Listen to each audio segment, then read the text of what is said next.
ಪೂರಿ ಜಗನ್ನಾಥನ ಅದ್ಭುತಗಳು. ದೇವಸ್ಥಾನದ ಮೇಲಿನ ಫ್ಲ್ಯಾಗ್ ಇದೆ ಅಲ್ವಾ, ಅದು ಯಾವಾಗಲೂ ಗಾಳಿ ಆಪೋಸಿಟೇ ಹಾರಾಡ್ತಾ ಇರುತ್ತೆ.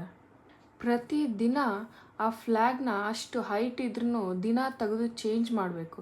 ಇಲ್ಲ ಅಂದರೆ 18 ವರ್ಷಗಳ ಕಾಲ ಈ ದೇವಸ್ಥಾನನ ಕ್ಲೋಸ್ ಮಾಡಬೇಕಾಗುತ್ತೆ. ಈ ಪೂರಿ ಜಗನ್ನಾಥ ಟೆಂಪಲ್ಲು ಒಂದು ನದಿ ತೀರದಲ್ಲಿದೆ ಮತ್ತು ಹೊರಗಡೆ ಸಿಕ್ಕಾಪಟ್ಟೆ ಗಾಳಿಗಳದ್ದು ಸೌಂಡ್ ಬರ್ತಾ ಇರುತ್ತೆ. ಒಳಗಡೆ ಕಾಲಿಟ್ಟ ತಕ್ಷಣ ಗಾಡಿದು ಸೌಂಡು ಕೂಡ ಬರಲ್ಲ ಮತ್ತು ಅಲೆಗಳದ್ದು ಸೌಂಡು ಕೂಡ ಒಳಗಡೆ ಒಂಚೂರು ಕೇಳಿಸೋದಿಲ್ಲ. ಈ ದೇವಸ್ಥಾನದಲ್ಲಿ ಅಡುಗೆ ಮಾಡುವಾಗ 6-7 ಪಾತ್ರೆ ಒಂದ್ರ ಮೇಲೊಂದು ಇಟ್ಟಿರ್ತಾರೆ. ಆದರೆ ಅಡುಗೆ ಆಗೋದು ಹೇಗೆ ಅಂದರೆ, ಮೇಲಿನ ಪಾತ್ರೆಯಲ್ಲಿ ಮುಂಚೆ ಅಡುಗೆ ಆಗುತ್ತೆ, ಕೊನೆಗೆ ಕೆಳಗಿನ ಪಾತ್ರೆಯಲ್ಲಿ ಅಡುಗೆ ಆಗುತ್ತೆ. 12 ವರ್ಷಕ್ಕೊಮ್ಮೆ ಈ ಮರದ ಮೂರ್ತಿಯನ್ನು ಚೇಂಜ್ ಮಾಡ್ತಾರೆ ಮತ್ತು ದೇವರಲ್ಲಿರುವ ಹಾರ್ಟ್ನೂ ಕೂಡ ಚೇಂಜ್ ಮಾಡ್ತಾರೆ.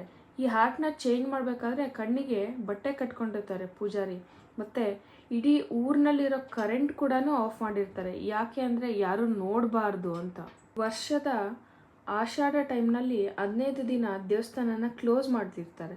ಕ್ಲೋಸ್ ಮಾಡೋಕ್ಕಿಂತ ಮುಂಚೆ 108 ಬಿಂದಿಗೆಯಲ್ಲಿ ದೇವರಿಗೆ ಸ್ನಾನ ಮಾಡಿಸಿ, ಅದಾದಮೇಲೆ ಜಗನ್ನಾಥನಿಗೆ ಜ್ವರ ಬರುತ್ತೆ ಅಂತ ಹೇಳಿಬಿಟ್ಟು ದೇವಸ್ಥಾನನ ಕ್ಲೋಸ್ ಮಾಡ್ತಾರೆ. ಯಾಕೆ ಅಂದರೆ ಮನುಷ್ಯನಿಗೆ ಅಷ್ಟೇ ರೆಸ್ಟ್ ಇರಲ್ಲ, ದೇವರಿಗೂ ರೆಸ್ಟ್ ಬೇಕು ಅಂತ. ಬೇರೆ ಎಲ್ಲ ದೇವರಿಗೂ ಸೇಮ್ ರಥನ ಯೂಸ್ ಮಾಡ್ತಾರೆ, ಆದರೆ ಪೂರಿ ಜಗನ್ನಾಥ ದೇವರಿಗೆ ಮಾತ್ರ ಪ್ರತಿ ವರ್ಷ ಚೇಂಜ್ ಮಾಡಲೇಬೇಕು.